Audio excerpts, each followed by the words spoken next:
ذرا تصور کیجئے وہ لمحہ جب آسمانوں میں ایک اعلان ہوا، میں زمین میں اپنا خلیفہ بنانے والا ہوں۔ فرشتے ٹھہر گئے، سوال ہوا، اعتراض ہوا، اور پھر ایک ایسا راز ظاہر ہوا جس نے انسان کو کائنات کی سب سے باعزت مخلوق بنا دیا۔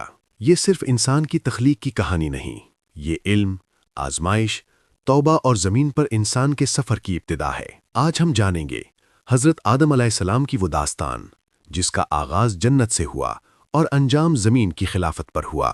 بسم اللہ الرحمن الرحیم۔ السلام علیکم۔ قرآن مجید میں حضرت آدم علیہ السلام کا ذکر بار بار آیا ہے، کیونکہ آدم صرف پہلے انسان نہیں بلکہ پہلے نبی، پہلے معلم اور انسانیت کے پہلے خلیفہ ہیں۔ یہ کہانی ہمیں بتاتی ہے کہ علم کیا ہے، آزمائش کیوں آتی ہے، شیطان کیسے وار کرتا ہے، اور توبہ کیسے انسان کو دوبارہ بلند کر دیتی ہے۔ اس ڈاکیومنٹری میں ہم قرآن، احادیث اور معتبر تاریخی روایات کی روشنی میں حضرت آدم علیہ السلام کی مکمل زندگی کا سفر دیکھیں گے، جنت سے زمین تک اور زمین سے انسانیت تک۔ سورۃ بقرہ میں اللہ تعالیٰ فرماتا ہے، اور جب آپ کے رب کریم نے فرشتوں کو بتلایا کہ میں زمین میں خلیفہ بنانے لگا ہوں، وہ کہنے لگے، کیا آپ ایسی مخلوق پیدا کریں گے جو زمین میں فساد برپا کرے گی اور خون ریزی کرے گی، جبکہ ہم ہر قسم کی تحمید و تقدیس و تسبیح میں مشغول رہتے ہیں؟ اللہ تعالیٰ نے فرمایا، میں جانتا ہوں جو تم نہیں جانتے۔ اللہ تعالیٰ نے آدم علیہ السلام کو تمام ناموں کا علم عطا فرمایا۔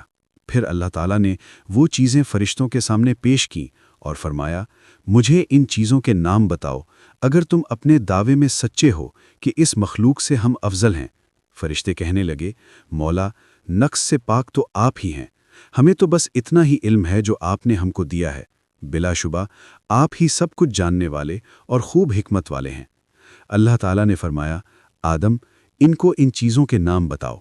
جب آدم علیہ السلام نے ان کو ان چیزوں کے نام بتا دیے تو اللہ تعالیٰ نے فرمایا، میں نے تمہیں کہا نہیں تھا کہ میں آسمان و زمین کی تمام چھپی چیزوں کو جانتا ہوں اور تمہارے ظاہر و باطن کو بھی خوب جانتا ہوں۔ پھر جب ہم نے فرشتوں کو حکم دیا کہ آدم کے سامنے سجدہ ریز ہو جاؤ تو وہ سب سجدے میں گر پڑے، مگر ابلیس نے انکار کر دیا۔ اس نے اپنے آپ کو بڑا سمجھا، اس طرح وہ کافر ہو گیا۔ ہم نے کہا، آدم، تم اور تمہاری بیوی دونوں جنت میں رہو اور اس میں جہاں سے چاہو جی بھر کے کھاؤ، البتہ فلاں درخت کے قریب نہ جانا ورنہ ظالم بن جاؤ گے۔ لیکن شیطان نے ان کو پھسلا دیا اور جنت سے نکلوا دیا۔ ہم نے کہا، اتر جاؤ، تم ایک دوسرے کے دشمن ہو، زمین میں تم ایک مقررہ وقت تک رہو گے اور فائدہ اٹھاؤ گے۔ پھر آدم علیہ السلام نے اپنے رب سے کچھ کلمات سیکھ لیے اور توبہ کی تو اللہ تعالیٰ نے ان کی توبہ قبول فرما لی۔ بلا شبہ وہ بہت توبہ قبول کرنے والا مہربان ہے۔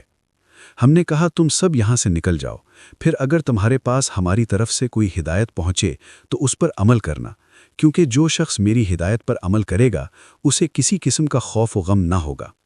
اسی طرح سورۃ طٰہٰ میں اللہ تعالیٰ فرماتا ہے، ہم اس سے پہلے آدم کو تاکیدی حکم دے چکے تھے مگر وہ بھول گئے، ہم نے ان میں عزم نہ پایا، اور جب ہم نے فرشتوں سے کہا آدم کو سجدہ کرو تو سب سجدے میں گر پڑے، مگر ابلیس نے انکار کر دیا۔ ہم نے کہا، اے آدم، یہ تیرا اور تیری بیوی کا دشمن ہے، کہیں یہ تمہیں جنت سے نکلوا نہ دے کہ تم مصیبت میں پھنس جاؤ۔ یہاں تو تجھے سہولت حاصل ہے کہ تو اس میں نہ بھوک محسوس کرتا ہے نہ ننگا ہوتا ہے، نہ تجھے پیاس لگتی ہے اور نہ دھوپ۔